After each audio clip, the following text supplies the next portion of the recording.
विभीषण जी प्रसंगा भी नहीं समझ रहे रावण को इस समय। भगवान शिव बोल पड़े, देखो उमा देखो, उमा विभीषण रावण ही सन्मुख चितौ की काऊ। आज तक कभी रावण की नेत्र में नेत्र मिलाने की सामर्थ्य विभीषण में नहीं रही। मारपीट और कड़ुआ बोलने की तो बात, जब लात भी मारी थी तब यही कहा था, तुम पे तो सरेस भले, नेत्र नीचे करके। उमा आज तक आंख नहीं मिलाने की हिम्मत थी, आज वही विभीषण ललकार ललकार करके रावण को मार रहा है। ये देखो राम का प्रताप। रावण को लग रहा है कि साक्षात काल ही विभीषण के रूप में हमसे युद्ध कर रहा है। ये भगवान का प्रभाव। विभीषण जी को युद्ध करते देखकर हनुमान जी ने विभीषण जी से कहा, आप हटो, और विशाल पर्वत लेकर उस पर प्रहार किया। रथ घोड़े सारथी संहार कर डाला और लात मारी छाती पर रावण की। रावण कंपायमान होने लगा, कांपने लगा।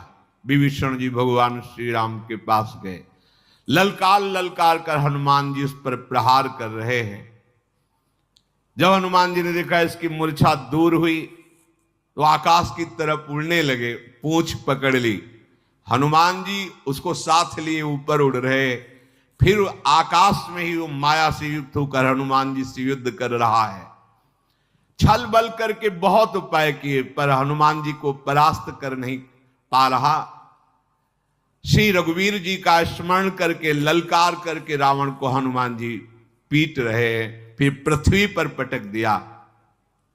रघुवीर जी ने बानरों से कहा, डरना मत इससे, अब चाहे जितनी प्रबल माया प्रकट करे तुम डरना नहीं। अदृश्य हो गया रावण। फिर अनेकों रूप धारण कर लिए। जितने रीछ बानर उतने रावण पास। पहले ही प्रभु ने कहा था डरना नहीं। चारों ओर रावण ही रावण, अपरिमित रावण, गिने नहीं जा सकते। भालू बानर अंदर से घबरा गए। लक्ष्मण जी, रघुनाथ जी, ये देखो रावण ही रावण आसपास है। दसों दिशाओं में करोड़ों अरबों रावण घोर गर्जना करते हुए। देवता भी डर रहे हैं, जय की आशा छोड़ दी। एक रावण ने तो त्रिभुवन को रुला दिया था, तो करोड़ों अरबों रावण प्रकट हो गए। जो प्रभु की महिमा जानते थे वो थोड़ा गंभीर हैं कि इसकी माया चलेगी नहीं। कौशलपति श्री राम जी हंस करके सारंग धनुष पर बाण चढ़ाया और सब मायावी बने हुए राक्षसों को नष्ट कर दिया। एक क्षण में माया नष्ट हुई। फिर रावण अकेला। श्री रघुनाथ जी ने, जो बानर भयभीत हो रहे थे, भुजा उठाकर कहा, लौटो, डरो मत। हाँ, ऐसे श्री रघुनाथ जी ने बल प्रदान किया। रीछ बानर दौड़ रहे हैं। रघुपति जी फिर वही शीश भुजा उसके बार बार काट रहे हैं।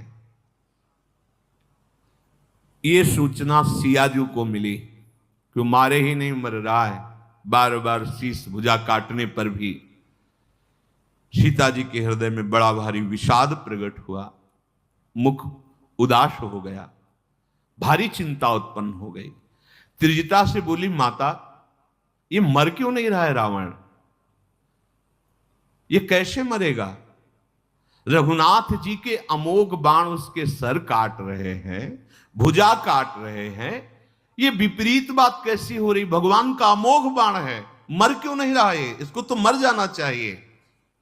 मेरा दुर्भाग्य ही शायद उसको जिला रहा है।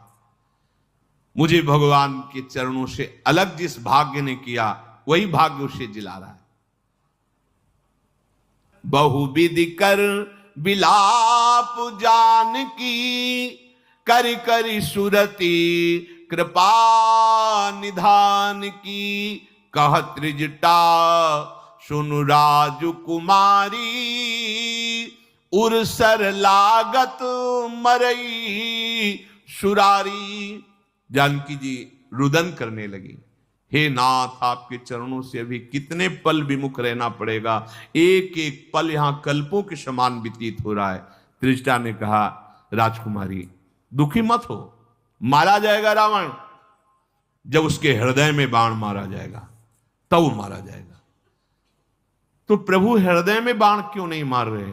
जानकी जी ने कहा, प्रभुताते उरहतई न तेही, यही के हृदय बसत बैदेही। बहुत सुंदर बात कही त्रिजटादी ने। यही के हृदय बस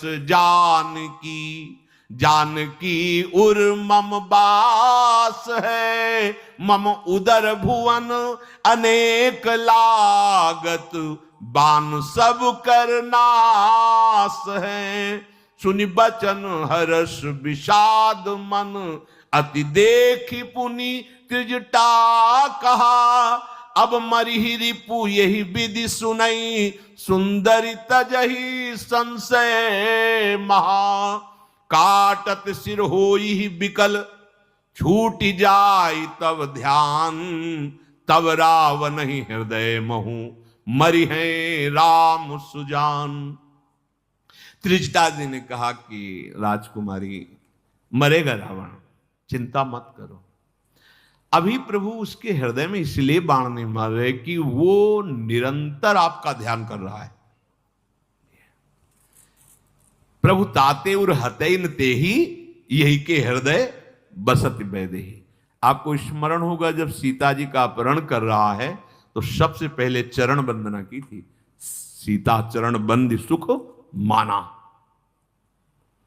आपके द्वारा ही मेरा उद्धार हो सकता है। और निरंतर उनके चरणों का चिंतन कर रहा है।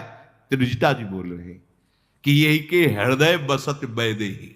भगवान इसीलिए हृदय में बाण नहीं मार रहे क्योंकि आप उसके ध्यान में बसी हुई हैं। वो यही सोच करके बार बार केवल सर और भुजा काट रहे हैं। इसके हृदय में जानकी है और जानकी के हृदय में मैं हूं, और मेरे उदर में अनेक ब्रह्मांड, यदि इस समय मारा तो पूरे ब्रह्मांड का नाश हो जाएगा। ये सीता जी ने कहा फिर कैसे कैसे? बोले आप चिंता न करें, बार बार सर काटने से, भुजा काटने से विकल हो जाएगा और आपका ध्यान छूट जाएगा। जहां ध्यान छूटेगा रघुनाथ जी इसके हृदय में बाण मारेंगे, बस उसी समय मर जाएगा। सीता जी को बहुत प्रकार से जब समझाया, धैर्य धारण किया जानकी जी ने, त्रिजटा अपने निवास को गई। Don't start. श्री हनुमान जी, अंगद जी, इन बड़े बड़े योद्धाओं ने बहुत युद्ध किया रावण से। श्रमित सा हो गया, संध्या हुई, वापस लौटा। आधी रात को सारथी से कह रहा कि धिक्कार है, मैं विजय क्यों नहीं प्राप्त, क्योंकि जहां गया है विजय श्री इसके चरण चूमे। सारथी ने बहुत समझाया, आप धैर्य धारण किए। सवेरा होते ही रथ पर सवार हुआ। रावण की जो बची खुची सेना थी साथ चली।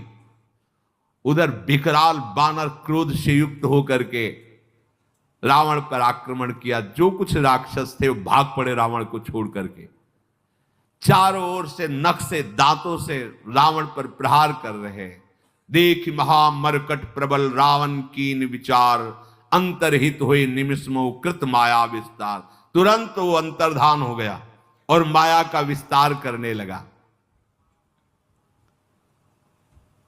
अब जिधर देखे यहां दिखाई दिया, उधर प्रहार किया, वो वहां दिखाई दिया, पकड़ में ही नहीं आ रहा है। भगवान बानरों से कहा तुम फिर शांत हो जा। काटे सिर भुज बार बहु मरत न भट लंकेश, प्रभु कीरत सुर सिद्ध मुनि व्याकुल देख कलेश। भगवान फिर वही लीला, सर काटना, भुजा काटना। भगवान को इस तरह से देखकर विभीषण जी नजदीक आए और कहा प्रभु ऐसे नहीं मरेगा। भगवान शिव कह रहे उमा संशय मत करना, काल भी इनके संकल्प से नष्ट हो जाएगा। नर लीला कर रहे हैं। क्या प्रभु सर्वज्ञ जानते ले? जो प्रभु के शरणागत जन हैं वो जानते हैं प्रभु की इस महिमा को। विभीषण जी की शरणागति कैसी पुष्ट है कि कहा सर्वज्ञ पहला शब्द का हे सर्वज्ञ, यद्यपि आप जानते हैं, चराचर के स्वामी, शरणागत का पालन करने वाले, इसकी नाभिकुंड में अमृत निवास करता है। नाभिकुंड पीयूष बशया के, नाथ जियत रावण बल ताके। इसीलिए इसके सर और भुजाएं बार बार जग जाती हैं, इसीलिए मारा नहीं जा रहा। कृपालु, इसके नाभिकुंड पर जो अमृत है उसको अग्निबाण से सोख लीजिए, अभी मारा जाएगा ये। जे ही विभीषण जी ने ऐसा कहा, रावण का हृदय दहल गया, अब मारा गया। क्योंकि रहस्य वैसे भगवान तो सब जानते ही है। दसों दिशाओं में अत्यंत दाह दिखाई देने लगा। रावण को लगा मानो दसों दिशाओं में आग लग गई। मंदोदरी का हृदय कंपायमान हो गया। भगवान खैति सरासन श्रवण लगी, छाड़े सर 31। अभी तक 30 चलाते थे, 20 भुजा 10 सिर, अब 31।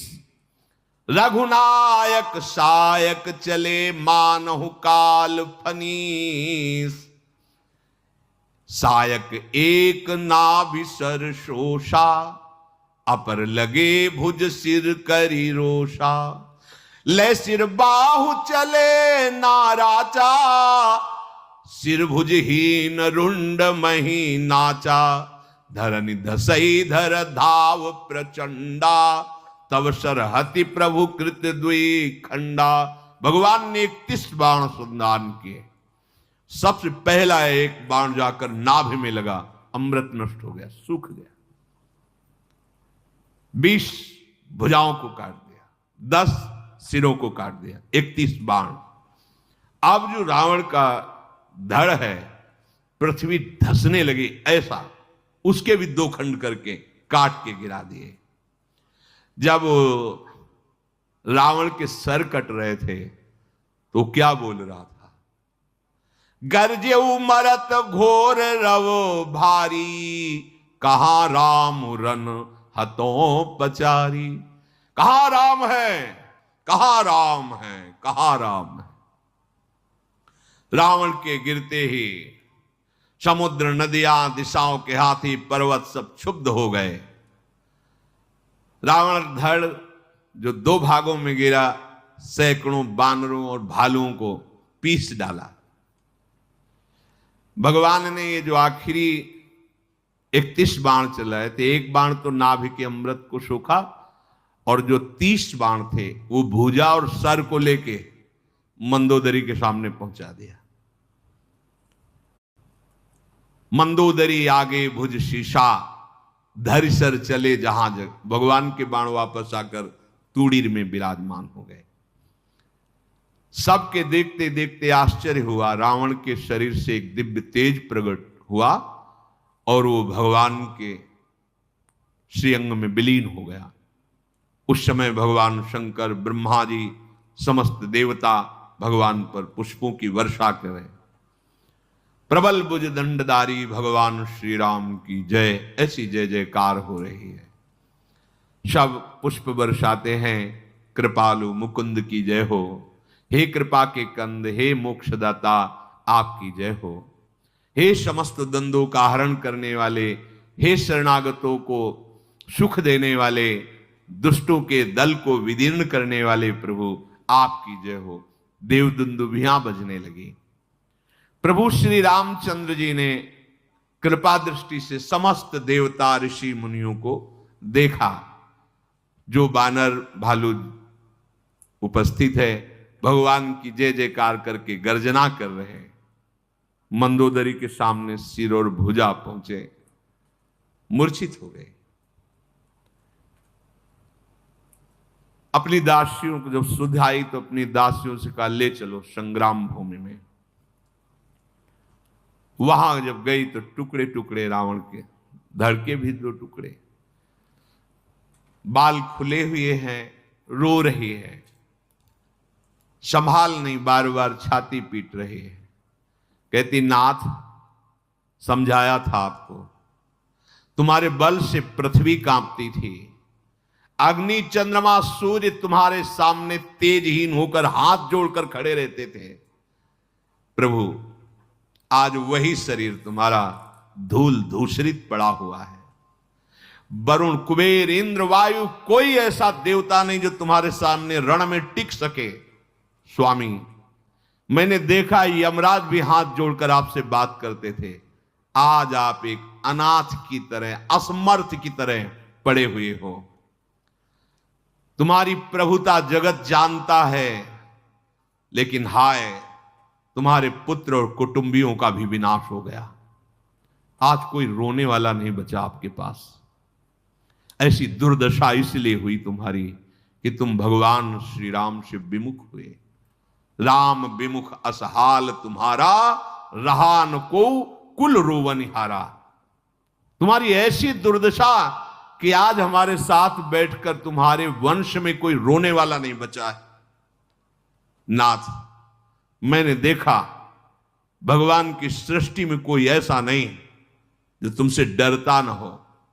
लोकपाल तुम्हारे आगे मस्तक झुकाते थे, आज वही तुम्हारा सर, ये बानर रीछ भालू, जैसे फुटबॉल में पैर माना, ऐसे तुम्हारे सर में।